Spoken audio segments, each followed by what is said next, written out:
From the movie Gladiator and the novel Angels and Demons to the legacy of an empire that once ruled the world, Rome has lived in my imagination for years. So when I finally made it here, I rode straight to one of the 7 wonders of the world, the Colosseum. Not just to stand in the grandest arena in history, but to explore the hidden world beneath it. To walk the same tunnels where gladiators once awaited their fate, and to witness how the spectacle of Rome was brought to life. Woo!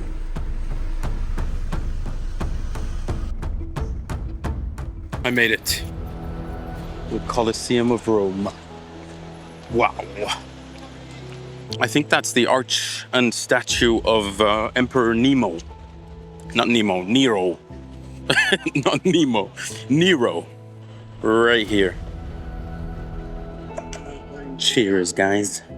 Rome was once a bustling city in antiquity, in the ancient days. Look at all these buildings over here, over there. Wow, he was saying that's an authentic Roman wall. The one with the windows in. Wow.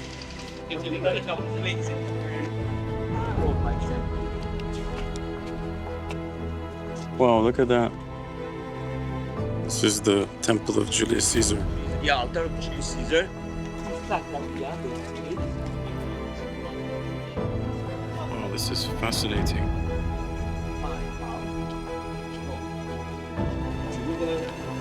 Okay, by the way. And that is the moment of the triumph. The march with the menorah. Oh yeah, Jerusalem. The signs, here, the signs that They marched and conquered Jerusalem.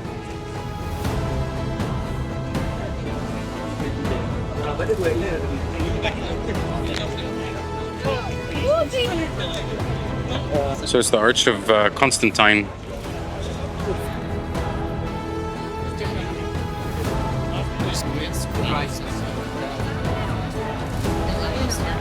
And I'm finally in the Colosseum. The original Netflix was here. Entertainment, recreating battles, recreating victories against the barbarians. Oh my God. I can't believe this. I'm inside the Colosseum. Ooh, ooh, ooh, ooh, ooh, ooh. All I'm missing right now is my Indiana Jones hat. This is where it all happened. Ever since 80 AD, I think, games were held here. All the fathers. Speeches were given here. Together with their The emperor would keep tabs on the social classes and the mood of his rivals and keep the people entertained while he would be able to go about his mischief. Apparently, we're going to check out the underground chambers of the Colosseum and get away from all these crowds.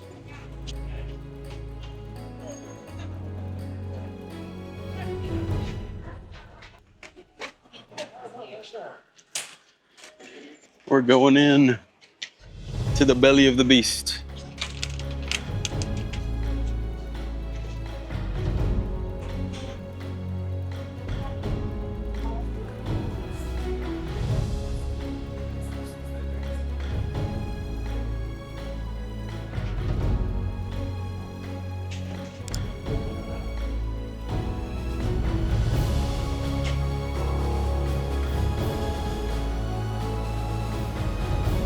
Replicas of the real thing, but accurate. This is fascinating how they had like trapdoors and elevators to lift up animals, bears, tigers, lions, trees. Sometimes they would flood the floor of the Colosseum with water, and it was all manual. Lift these up to replicate the battles and the victories and everything that happened in the Roman Empire. This is crazy. Walking into this arena, this amphitheater, and seeing all the people cheering for your death or your surrender. Basically, the floor of the amphitheater would be on top of these walls. These are the chambers filled with animals, equipment. This is phenomenal. It's like a maze under here. Oh, there's one of the elevators that would lift up plants to replicate the terrain of the battles.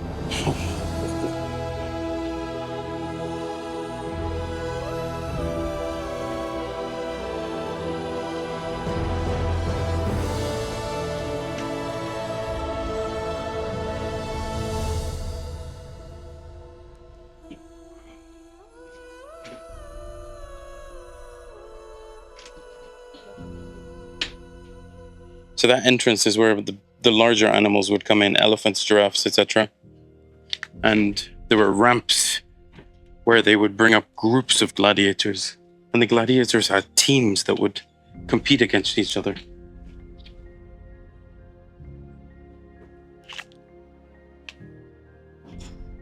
She said that stone they brought from Tivoli because it looked like marble, but wasn't as expensive as marble.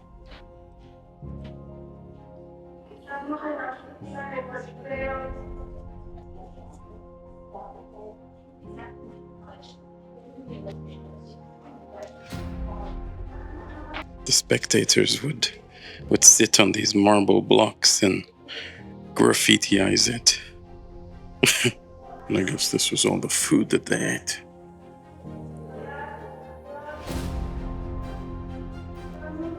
Cumin sauce for oyster and shellfish.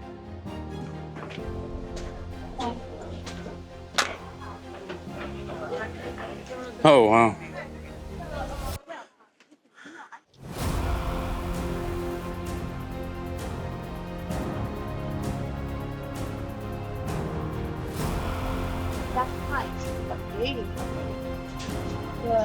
The poorest of the society used to stay over there. Can you see that group of people on the attic?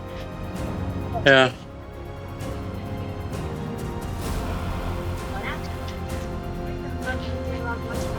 Oh my God, look at that.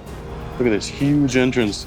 That's where they brought the big animals, the elephants and the dragons. And our guide said most of what you see is not a reconstruction or a replication of the original. Most of it is the original. Even this brick, what looks like mud brick, and the rocks up there that are a different color. She said all of that was part of the original amphitheater. But in the 18th century, so early on, they did have projects of restoration and reconstruction. They continued the wall or supported the attic, what they called, by bricks. They wanted to support it from falling. But this is phenomenal. And dude, there was a net to protect the spectators in case like hungry animals would jump up. Similar net to what we see down here. This is a metal net, yeah.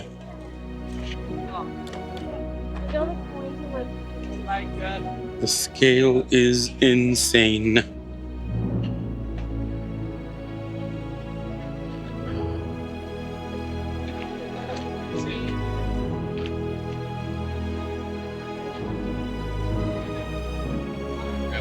So the closer they were to the actual floor of the arena, what they were on right now, was on the higher social status they were. So those were like senators, noblemen. The emperor sat over there, so he was near his palace, so he could come directly to the theater. People talk about them filling up the amphitheater with water to replicate naval battles. It's not actually true. At least archaeologists think that it's just a myth. They said they could easily put the water in there, but they don't know how they would drain it out, which is an interesting thought. So whatever is depicted in the Gladiator 2 movie is not accurate. Yeah, at one point they closed off the Colosseum and had a church in the middle. Damn.